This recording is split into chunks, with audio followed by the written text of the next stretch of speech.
This is your first PowerPoint lecture of 5. And if you're wondering, 5? Yes, 5. This is just the introduction and how to use the following lectures. What I would do, and I recommend this to every single student that has ever taken an anatomy class, do not just go through PowerPoints, do not just go through lectures when it comes to the skeletal system. The skeletal system, and the main reason why students fail A&P1 and don't make it to A&P2, they don't put the time in to memorize the bones. All the other lectures are going to talk about the skull, the sternum, the upper extremities and lower extremities. And I break them down into different parts, but for you to fully understand this, go to the library where they have the bone box. You can check it out by using your student ID. And what you do, you check it out, you go to one of the little tables, or you can actually go to one of the study rooms and go to a study group and start asking your friends or family members or whoever's with you, start pointing to a bone. What's this bone? What's this part of the bone? It's very important for you to use outside help on the skeletal system. Also, it's very important for you to kind of make out a plan. Don't just do the skeletal system and say, I'm just going to go through these and I'll do great on the test. This is the beginning of the A&P1 that starts becoming very difficult. If you're already struggling at this point, this becomes much more difficult. So let's get started and let's see how we're going to use these lectures. So many organs are going to be named for their relationship to nearby bone. So if you get a good foundation of bone, the organs become much easier to memorize later on in A&P1 and pretty much all of A&P2. Understanding the muscle movements also is dependent on knowledge of the skeletal anatomy. Because a muscle is just going to contract, knowing its origin insertion on the skeletal system, you'll be able to know how it's going to move. So positions, shapes, and processes of bones also are going to serve as landmarks for clinicians. So knowing what bone is what am I talking about here versus that? You can see your iliac crest on a hip.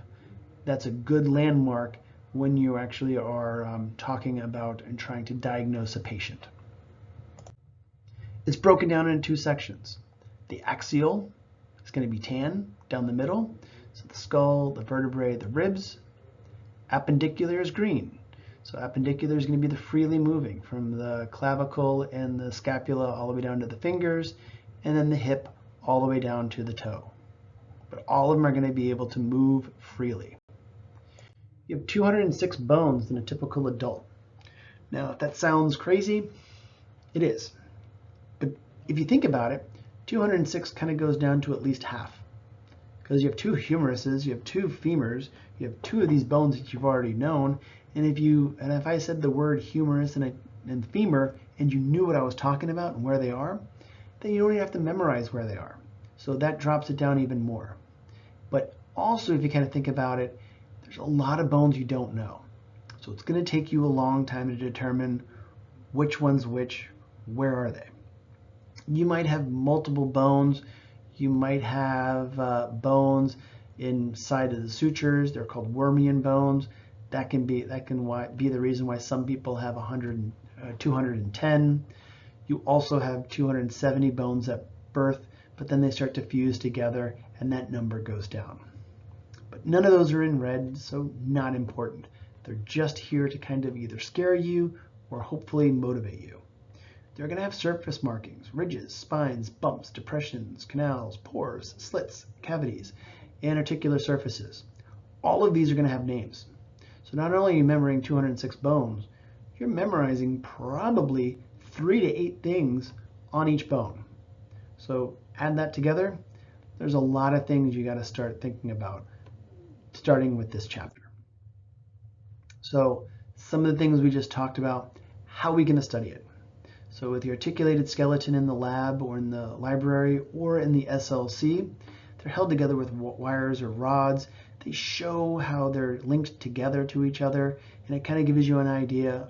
If I'm looking at me without all my skin and tissues, that's where the bones are going to be on me. Then you're going to see bones that are not together.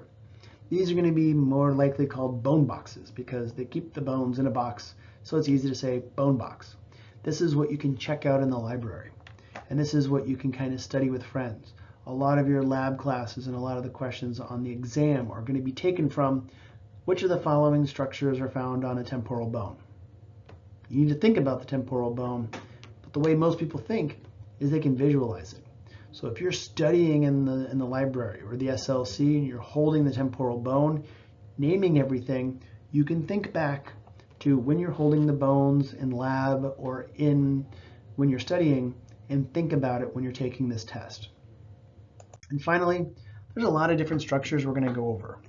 Foramens are just going to be holes. Spines are going to be these little things that stick out that you can kind of write with. You can have a process, which is going to be an attachment site for muscles.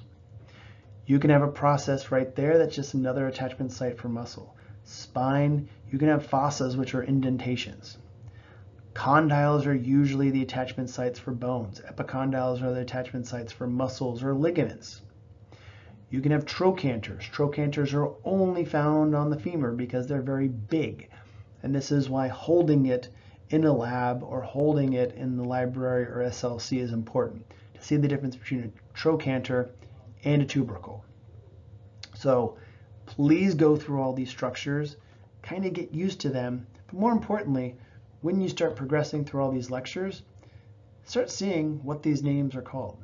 That one's called the mental foramen. That one's called the infraorbital foramen. So all of these are going to have particular names you're going to have to memorize. This is the scapular spine right there. This is supraspinous fossa, infraspinous fossa. So all of these, you're going to have to memorize all the different names for. Good luck.